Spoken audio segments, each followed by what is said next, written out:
गांव को और भी हरा भरा बनाया है। चलिए आप सभी को गुड मॉर्निंग। और अब जो है दिल्ली थोड़ा लग रहा है कि रास्ता आसान हो गया क्योंकि अब पहुंचने वाले हैं। ठीक ना, बहुत समय काट लिए हैं ट्रेनों में। और ये जो पुल देखते हैं तो ऐसा मुझे लगता है कि दिल्ली अब पहुंचने ही वाले हैं। ठीक है, और चलिए अभी दिल्ली पहुंच भी गए क्योंकि जमुना के पास आ ही गए हैं।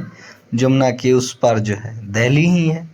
तो आप ब्लॉग में बने रहिए और बेहतर से बेहतर चीज़ आपको दिखाने का कोशिश करें। चलिए सुबह सुबह जो है दिल्ली की धूप की किरण जो है मुंह पे पड़ रहा है और अभी कुछ खाए पिए नहीं है। देखते हैं कुछ अच्छा लगता है तो नाश्ता भी करेंगे। और अभी जा रहे हैं metro station, Delhi metro station. Station से उतरे हैं, अभी दिल्ली मेट्रो स्टेशन जा रहे हैं और वहाँ जाने के बाद छतरपुर के लिए मेट्रो पकड़ेंगे। चलिए आप ब्लॉग में बने रहिए। चलिए सुबह सुबह नज़र पड़ी फ्रूट्स पे तो हम लोगों ने सोचा फ्रूट्स खा लेते हैं। और मैं और अमृतांश दोनों फ्रूट्स खाए और उसके बाद अमृतांश ने बोला मुझे आइसक्रीम चाहिए तो उसको आइसक्रीम दिलवा दिए। फिर हम लोगों ने रूम की ओर चल दिए छतरपुर। रास्ते में ट्रैफिक मिला। चलिए मैं शाम को कहीं घूमने के लिए जाता हूँ तो आपको दिखाने का काम करूँगा। अभी जो है मेट्रो स्टेशन कुतुब मीनार से आप थोड़ा दूरी अब आगे बढ़ोगे तो वो रोड सीधे चली जाती है एम्स की और इधर आप आओगे। थोड़ा दूरी आप मानो ना वही 200 मीटर 300 मीटर जब आप आगे बढ़ोगे तो एक गली जाती है, ये देख लीजिए। और इस गली इसको नहीं कह सकते हैं, रोड ही है, ठीक ना। हाईवे से वन वे रोड है ये। तो इसमें आप आओगे तो थोड़ा ही दूरी पे जो है आपको कुतुब मीनार है। और चलिए अभी जाते हैं और देखते हैं, अगर खुली हुई रहती है तो आपको दिखाने का भी काम करेंगे। चलिए देखते हैं क्या है। इस साइड आओगे, जिधर से एंट्री है उधर से थोड़ी ही दूरी पे टिकट काउंटर है और यहाँ आओगे तो आप टिकट मिलेगा आपको और उस टिकट को लेके जाओगे देन आप एंट्री कर सकते हो। कैश 40 रुपीज़ पर पर्सन। चलिए अभी जो है ये देख लीजिए 40 रुपीज़ का जो है टिकट ले लिए हैं। ठीक है, टिकट नहीं मिलता है, बेसिकली ये कॉइन मिलता है और ये कॉइन जो है ना आप उसमें डालोगे तो आप अंदर प्रवेश करोगे। तो चलिए आपको थोड़ा ये देख सकते हैं, ये जो है गेट है और अंदर चलते हैं, देखते हैं।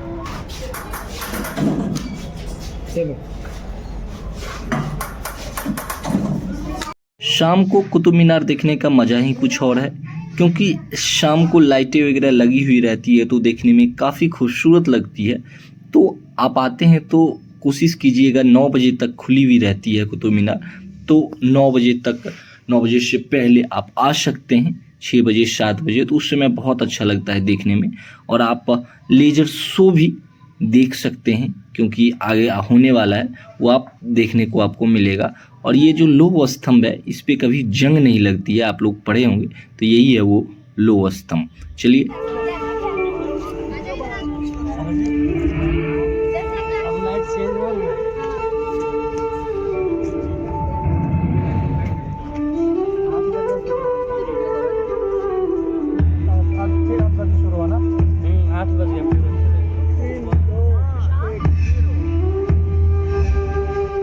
आज भी आंखों में तारों सी टिमटिमाती है सुनहरे रुपहले बचपन की कुछ धुलाई हुई यादें। वो दोपहरियां जो गांव की गलियों में दौड़ते तालाबों पर बतियाते बीत जाती थी। वो गांव की चौपालें जहां घंटों बोलते गपियाते बीत जाते थे, जहां खेतों में लहलहाती फसलें पनघट तक दौड़ती इतराती पगडंडियां कानों में रस घोलकर आज भी गुनगुनाती हैं। शहर की भागदौड़ से बचकर सरपट दौड़ती जिंदगी, जहां सुकून से थमकर सुस्ताती मुस्कुरा देती है।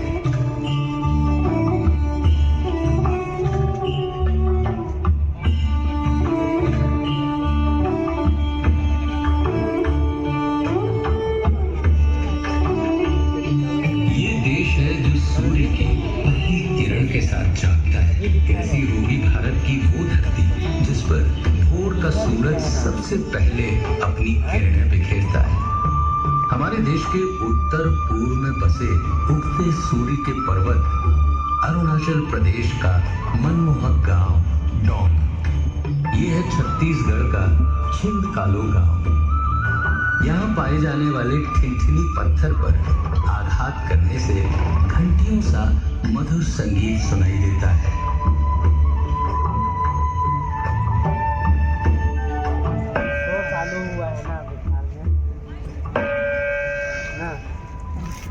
गुजरात प्रांत के होडका गांव के निवासियों की कलाकारी देखते ही बनती है, जो अपनी मिट्टी के घरों को सुंदर रंगों में रंग कर दीवारों को कांच और पैचवर्क जैसे बेल बूटों से सजाते हैं। पर्यावरण संतुलन की जिस चुनौती से आज सारा विश्व गुजर रहा है, भारत के गांव ने उसका सार्थक समाधान निकाल दिया है। ये है महाराष्ट्र का मैथरन गांव, जहां मोटर गाड़ियों के आवागमन पर लगा रखी है पाबंदियां, ताकि वादियां हरी भरी रहें, शीतल मंद बयार बहती रहे वहां। आधुनिक युग से कदम मिलाने में सबसे आगे ये है भारत के सबसे विकासशील गांवों में से एक ओदलथुरई स्मार्ट विलेज। यहाँ के निवासी विंड एनर्जी से 350 किलोवाट तक बिजली का उत्पादन करते हैं। इतना कि वे उसे केवल अपने पड़ोसी गांवों में ही नहीं, तमिलनाडु इलेक्ट्रिसिटी बोर्ड को भी बेचते हैं। वैज्ञानिक प्रयासों की ऐसी ही मिसाल है महाराष्ट्र का हिवरे बाजार गांव, जहां गांव वालों ने सिंचाई और जल संरक्षण के लिए ऐसे तरीके निकाले जिनसे एक ओर उन्हें सूखे की परेशानी से छुटकारा मिला, तो दूसरी ओर पीने के पानी की समस्या भी दूर की जा सके। राजस्थान के पिपलांथली खुर्द गांव ने बेटी बचाओ बेटी पढ़ाओ का विशेष संकल्प उठाया है। यहाँ बेटियों के जन्मोत्सव में पर्यावरण संरक्षण को भी शामिल किया गया है। इस नई परंपरा में अब हर बेटी के जन्म पर 111 पौधारोपण किए जाते हैं। इस प्रयास ने गांव को और भी हरा भरा बनाया है। देश के और भी क्षेत्रों में जागरूकता की ऐसी ही मिसालें मिलती हैं।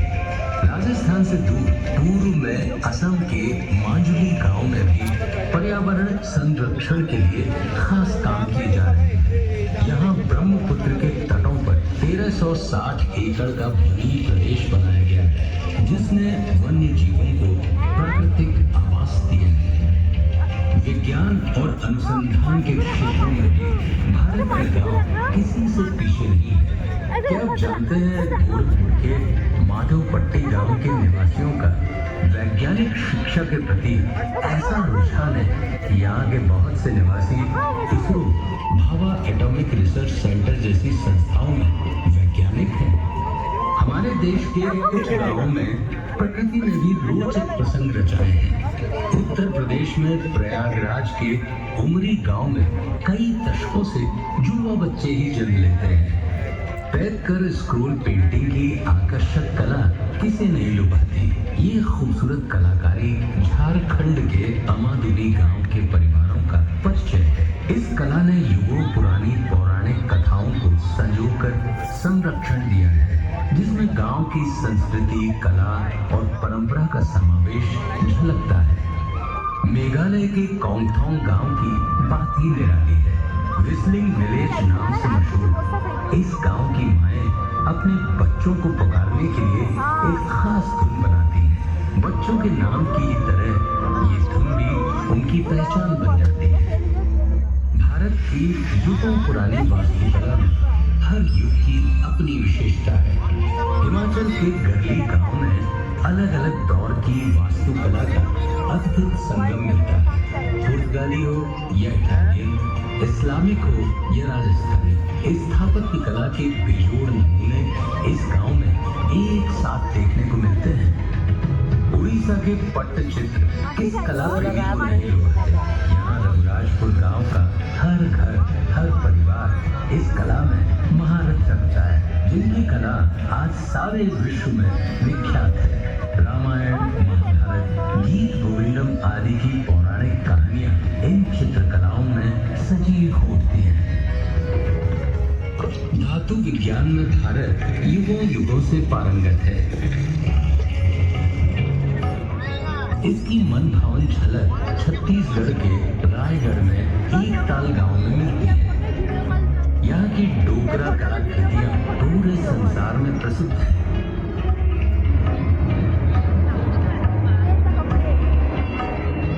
भारत की हर दिशा में हस्तशिल्प और कलाओं के बेमिसाल नमूने मिलते हैं।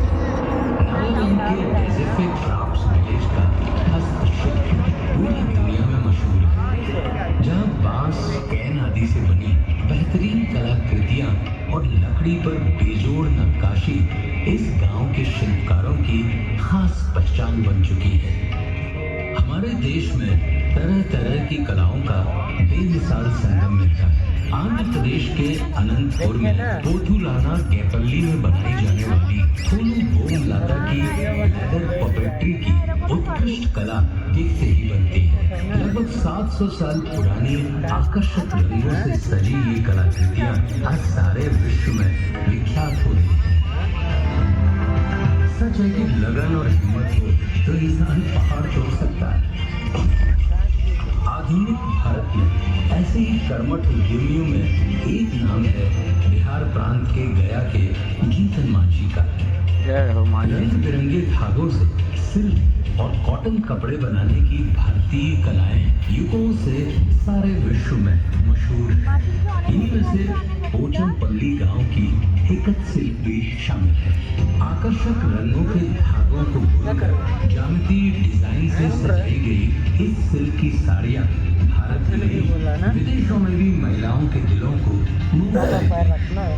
भारत का प्राचीन संगीत हमारी समृद्ध संस्कृति की पहचान है। इन्हीं में से कुचिपुड़ी गांव का नृत्य अपने गांव के नाम से प्रसिद्ध है। सुमधुर संगीत लय ताल में बदली ये नृत्य नाटिका अपने प्राचीन और अर्वाचीन परिवेश में आज भी सांस्कृतिक कार्यक्रमों और तीज त्योहारों में अत्यंत लोकप्रिय है।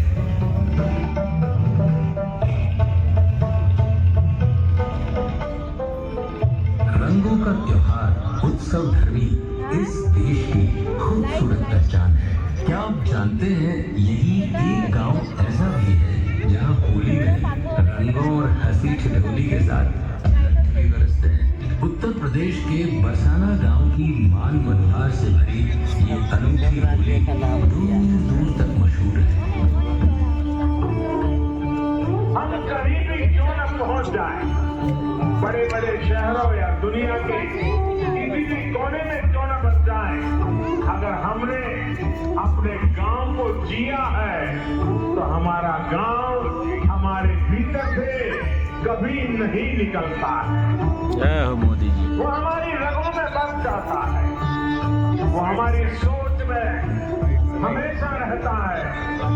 हम इसलिए कहते हैं कि भारत की आत्मा गांव में बसती है, क्योंकि गांव हमारी आत्माओं में बसता है।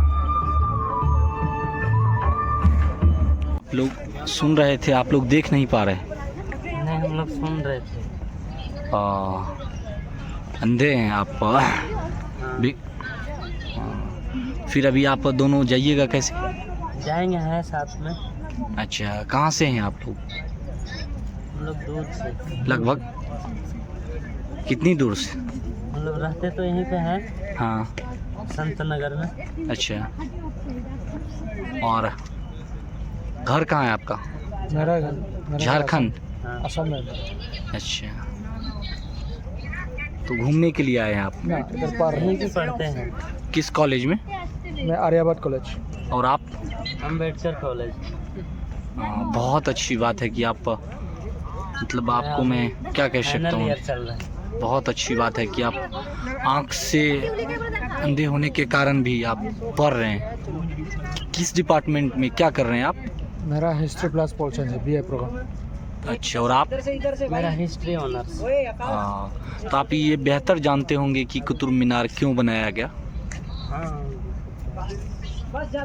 कोई बात नहीं, अगर आप भूल गए हैं या नहीं, मतलब अभी नहीं जानते तो कोई दिक्कत नहीं है। यहाँ पे एक स्तंभ है, लोह स्तंभ, हाँ हाँ। उसमें जंग लगती है या नहीं लगती है, ये बता सकते हैं आप? पढ़े होंगे आप। चलिए कोई बात नहीं, उसमें जंग नहीं लगती है, ठीक है। हाँ कोशिश कीजिएगा कि आप जहाँ घूमने के लिए आए हैं हाँ हाँ। उसके बारे में थोड़ा जान लें तो बेहतर। और आपके पास आँख तो नहीं है, लेकिन अभी बहुत अच्छा शो जो है यहाँ हुआ था कुतुब मीनार पे। वो जो मीनार है हाँ। उस पे दिखाया गया भारत के गाँव के बारे में अभी। तो ये बहुत अच्छी, हम तो देख पाए लेकिन आपकी खुशनसीबी ये नहीं है, पर हम लोग लेकिन आपने सुने। जी हाँ, वही लिख रहा था ना अच्छा जो उसमें बोल रहा था। अच्छा, हाँ हाँ वही लिख रहा था, और उसमें लीजर शो था, थोड़ा थोड़ा जो है ना उसमें चित्र भी दिखा रहा था। हाँ। अब तो खत्म हो गया ना। हाँ अब तो ख़त्म हो गया। चलिए अभी आप कहाँ निकलिएगा? संत नगर। चलिए पढ़िए आप। बहुत अच्छी बात है कि आप मतलब आँखों से विकलांग होने के बावजूद भी आप, क्योंकि बहुत लोग इसके अगर आँख नहीं है तो वो मतलब कह सकते हैं कि भीख मांगने लगते हैं। उससे लाख गुना बेटर है कि आप पढ़ रहे हैं, आपको सरकार फिजिकल हैंडीकैप में कुछ जॉब वगैरह भी मिल सकता है, ज़्यादा उम्मीदें हैं। कोशिश कीजिएगा, अगर हो जाए तो हमारा शुभकामना है आपके साथ। चलिए मैंने आपको पूरा दिखाने का काम किया कुतुब मीनार, और कैंपस भी विजिट करवाया, लेजर शो भी दिखवाया, और बहुत अच्छे से गांव के बारे में एक्सप्लेन किया। तो वो सारी चीज़ें मैंने आपको मैं खुद तो देखा ही, आप लोगों को भी दिखाने का काम किया। तो चलिए ब्लॉग को अब यही एंड करते हैं, और आप सभी को जय श्री राम, और आप सभी को जय हिंद।